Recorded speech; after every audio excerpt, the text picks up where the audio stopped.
So I started out with using my concealer from Tarte in the colors Deep Honey.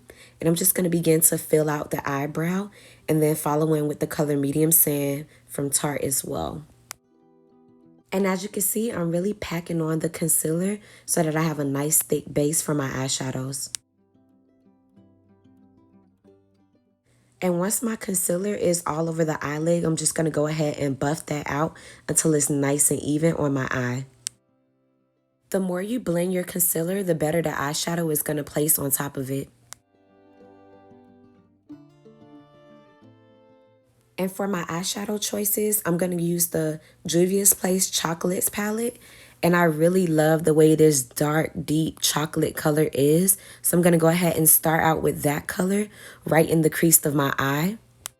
And you can't be afraid to blend. Like, you really have to look at the eye and just pack on that color and blend it out until you're satisfied. And then I'm going to go in with the lighter brown from that same palette. And I'm just going to go ahead and transition that color above my crease. And for me, putting the transition color after I put the color in the crease just helps for a smoother transition. And now I'm going to go back in with my concealer in the color Medium Sand, and I'm going to cut the crease. And with this step, you really want to take your time and build your cut crease so that you don't have to go back over and apply other eyeshadow. And once I've cut my crease on the lid, I'm just packing in this shimmery brown color, taking my time so that it's really neat. Now I'm going to go in with my favorite black liquid liner, which is from NYX. And I'm just going to go ahead and create that wing liner. A helpful tip for doing wing liner is you want to go ahead and draw out how you want your wing to look and then go back in and fill it in. Remember, less is more, so take your time and build it up the way you like. And then I found the cutest glitter from Naiya's Glitter Boutique. So I'm just going to go ahead and put that right over my cut crease just to give my eyeshadow a pop. I know we only using lashes from Queeteefaces. Now I'm going to prep the client's skin by using some primer from Smashbox. And I'm just putting that into her skin so that I can begin to do foundation application. Now, lately, I've really been loving the Anastasia foundation, so I'm going to go ahead and put that on the client's skin, and I'm going to begin to buff that out all over her face. The way you apply foundation is very essential for having flawless application for makeup.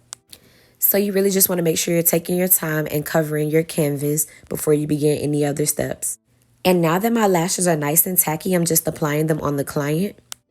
And now we're going to do some concealer, and I'm actually going back to an oldie but goodie, the LA Pro Girl concealer in the color Toffee. So as I'm blending out the foundation, I'm going to begin to pack in that concealer right under her eye and in all of the highlighted areas. And you want to make sure when you're picking a concealer that you're using some that has a good coverage. So this LA Pro Girl concealer is really thick, and I like how it's covering up the client's bags and any other blemishes I may be seeing. And then I'm just continuing on with her face, continuing to pack in that concealer, making sure everything is even and that I'm using the same amount throughout the face. And now I'm going to begin to sculpt her face with the black Radiance foundation stick. So I'm just going in all of the places that will be for my contour, just making sure that I'm taking my time so that the contour isn't looking muddy. And then with the brush, I'm just going to go ahead and begin to blend everything in, making sure that everything is completely blended out before I begin applying setting powders. If you're wondering which colors I use for the concealer and the contour, all of the details will be listed below. Now, this is my second time trying out this Morphe setting powder in the color Banana. And I can really say that I love the way this powder sets the face. Especially on women of color, I just feels like it definitely gives the skin a pop. And they're really affordable, so I'm definitely going to be getting more of this Morphe powder.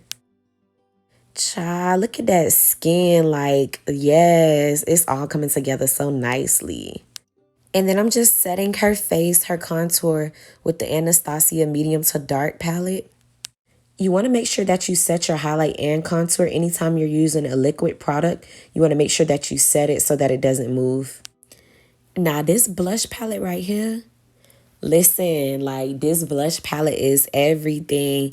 Like, when I bought this one, I bought 3 of them. Like, I love this blush palette for real.